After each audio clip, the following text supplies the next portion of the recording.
اعوذ باللہ من الشیطان الرجیم، بسم اللہ الرحمن الرحیم۔ کذبت ثمود المرسلین، ثمود نے رسولوں کو جھٹلایا۔ سورۃ الشعراء آیا 141۔ کذبت ثمود، ثمود نے جھٹلایا۔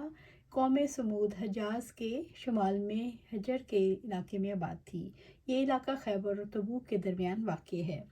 قوم عاد اولیٰ کے بعد یہی قوم ثمود، جسے عاد ثانیہ بھی کہتے ہیں، نامور ہوئی۔ سب سے پہلے اللہ نے قوم موسیٰ کا ذکر فرمایا، پھر قوم ابراہیم کا، پھر قوم نوح کا، پھر قوم عاد اولیٰ کا، اور 5ویں نمبر پر قوم عاد ثانیہ کا ذکر ہے۔ اس قوم کے مسکن کو الحجر بھی کہا جاتا ہے۔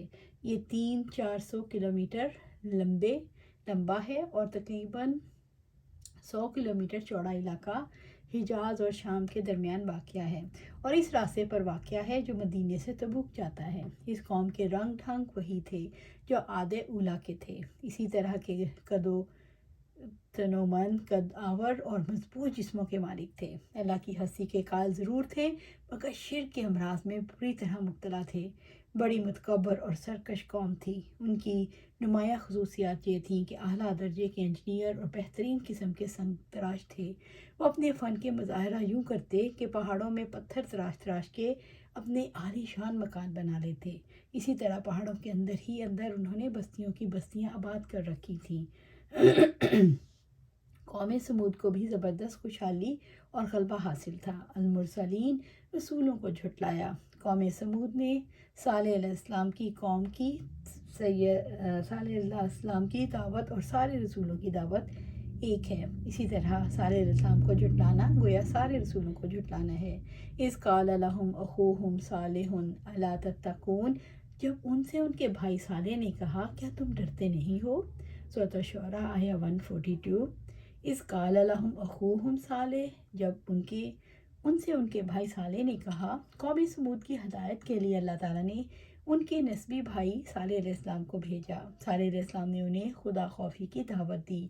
الا تتقون، کیا تم ڈرتے نہیں ہو، یعنی اللہ تعالیٰ کے عذاب کا خوف رکھ کر شرک اور نافرمانیوں کو نہیں چھوڑتے، اور اس سے ثواب کی امید رکھ کر اس کے احکامات کی اطاعت نہیں کرتے۔ انی لکم رسول امین، یقیناً میں تمہارے لیے امانت دار رسول ہوں۔ سورۃ الشعراء آیا 143۔ انی لکم رسول، یقیناً میں تمہارے لیے رسول ہوں۔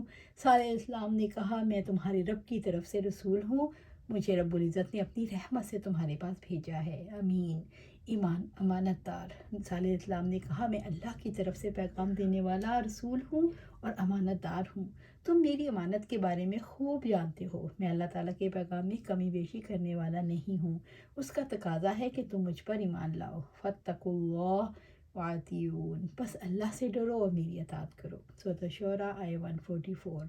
فاتقوا اللہ، بس اللہ سے ڈرو۔ رب العزت نے بار بار تقوی اختیار کرنے اور اطاعت کا حکم دیا ہے۔ ان دونوں امور کی دعوت رسالت کی عظیم مشن میں سے ہے، اور کیسے کوئی رسول کا حق ادا کر سکتا ہے اور کیسے کوئی ہدایت اور فلاح پا سکتا ہے۔ وَمَا أَسْأَلُكُمْ عَلَيْهِ مِنْ أَجْرٍ ان اجری الا علی رب العالمین، اور میں اس پر تم سے کوئی اجر نہیں مانگتا، میرا اجر تو جہانوں کے رب کے ذمہ ہے۔ سورۃ الشعراء آیہ 145۔ وما اسألکم علیہ من اجری، اور میں اس پر تم سے کوئی اجر نہیں مانگتا۔ صالح علیہ السلام نے قوم کے سامنے یہ بات رکھی کہ آپ سے کسی اجر کا طلبگار نہیں، میرا اجر تو رب العالمین کے ذمہ ہے۔ ان اجریہ الا علی رب العالمین، میرا اجر تو جہانوں کے رب کے ذمہ ہے۔ میں اجر کی امید صرف اللہ سبحانہ تعالیٰ سے رکھتا ہوں اور اسی سے اجر طلب کرتا ہوں۔ صالح علیہ السلام نے ان کا عذر ختم کر دیا، ان کے شک کو رفع کر دیا کہ میری تمہارے مال پر نظر نہیں، میرا اجر تو رب العالمین کے ذمہ ہے۔ تترکون فی ما ہاہنا آمنین، کیا تمہیں ان سب چیزوں میں جو یہاں ہیں مطمئن چھوڑ دیا جائے گا۔ سورۃ شعراء آیہ 146۔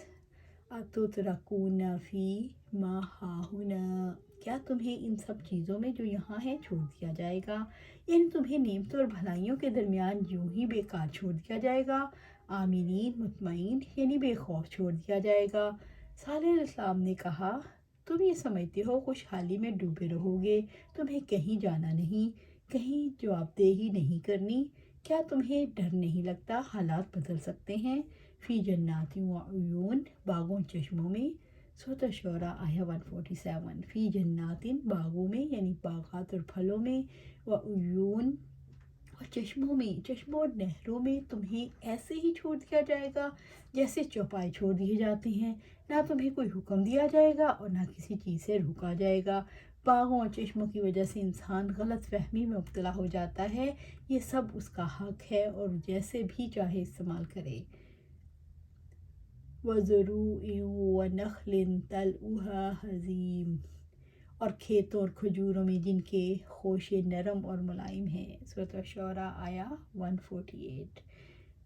وَالزُّرُوعِ، اور کھیتوں میں یعنی تمہیں کھیتوں میں یوں ہی بیکار چھوڑ دیا جائے گا۔ وَنَخْلٍ طَلْعُهَا ہَضِیمٌ، اور کھجوروں میں جن کے خوشے نرم و ملائم ہیں۔ صالح علیہ السلام نے نعمتوں کی مزید تفصیل سے توجہ دلائی کہ تم اپنے ان کھیتوں اور نخلستانوں میں کیا یوں ہی اطمینان سے رہنے دیے جاؤ گے جس کے خوشے رس بھرے ہیں؟ وَتَنْحِتُونَ مِنَ الْجِبَالِ بُیُوتًا فَارِہِینَ، اور تم پہاڑوں کو تراش کر گھر بناتے ہو اس حال میں کہ خوب مہارت رکھنے والے ہو۔ سورۃ الشعراء آیہ 149۔ وَتَنْحِتُونَ مِنَ الْجِبَالِ بُیُوتًا، اور تم پہاڑوں کو تراش کر گھر بناتے ہو، یعنی تم انتہائی مہارت سے پہاڑوں کو تراش تراش کر گھر بناتے ہو۔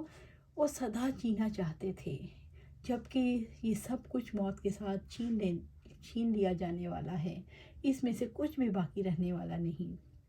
پہاڑوں کو کھود کر گھر بنانے والے ضرورت سے زیادہ تصنع سے کام لے رہے تھے، فارحین، اس حال میں کہ خوب مہارت رکھنے والے ہو۔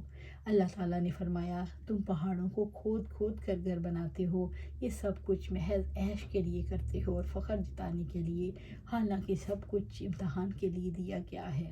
سمود بڑے متمدن لوگ تھے، ان کی شان و شوکت کا یہ حال تھا، وہ پہاڑوں کو تراش کر ان کے اندر عمارتیں بنایا کرتے تھے۔ آج بھی مدینہ منورہ اور تبوک کے درمیان مدائن صالح، جس کا قدیم نام حجر تھا، میں ان کی پہاڑوں میں تراش کردہ بنائی ہوئی عمارتیں ہیں، تراش کی ہوئی بہت سی عمارتیں ہیں موجود ہیں۔ اس آیت میں فارحین، فراغت سے کا جو لفظ استعمال کیا گیا ہے، اس سے بتانا مقصود ہے یہ سب محض اپنی شان و شوکت کے اظہار میں اپنی دولت اور قوت اور اعلیٰ تمدن کی نمائش کرنے کے لیے کرتے تھے، نہ کسی حقیقی ضرورت کے تحت، اور یہی ایک زوال پذیر تمدن کی شان ہوتی ہے۔ وَاتَّقُوا اللَّهَ وَأَطِیعُونِ، پس اللہ سے ڈرو اور میری اطاعت کرو۔ سورۃ الشعراء آیہ 150۔ فَاتَّقُوا اللَّهَ، پس اللہ سے ڈرو، یعنی اللہ سے ثواب کی امید رکھ کر ایسے کام کرو جس کا تمہیں دنیا اور آخرت میں نفع ہو۔ اللہ تعالیٰ کے عذاب کے خوف سے ان کاموں کو چھوڑ دو جن کا دنیا اور آخرت میں نقصان ہے۔ وَأَطِیعُونِ، اور میری اطاعت کرو، یعنی جو میں تمہیں دوں، حکم دوں، جس سے روکوں اور جس کی طرف تمہیں بلاؤں، اس میں میری اطاعت کرو۔ صالح علیہ السلام نے قوم کو غفلت سے جگانے کے بعد انہیں دعوت دی کہ اللہ تعالیٰ سے ڈر جاؤ اور میری اطاعت کرو۔ اللہ سبحانہ تعالیٰ سے دعا ہے جو ہم پڑھتے ہیں اللہ سبحانہ تعالیٰ ہمارے دلوں میں اتار دے اور اس کو ہم اپنے عمل میں لے کے آئیں۔ اللہ سبحانہ تعالیٰ ہمیں قرآن و سنت پر عمل کرنے کی توفیق دے اور اس پہ استقامت دے۔ آمین یا رب العالمین۔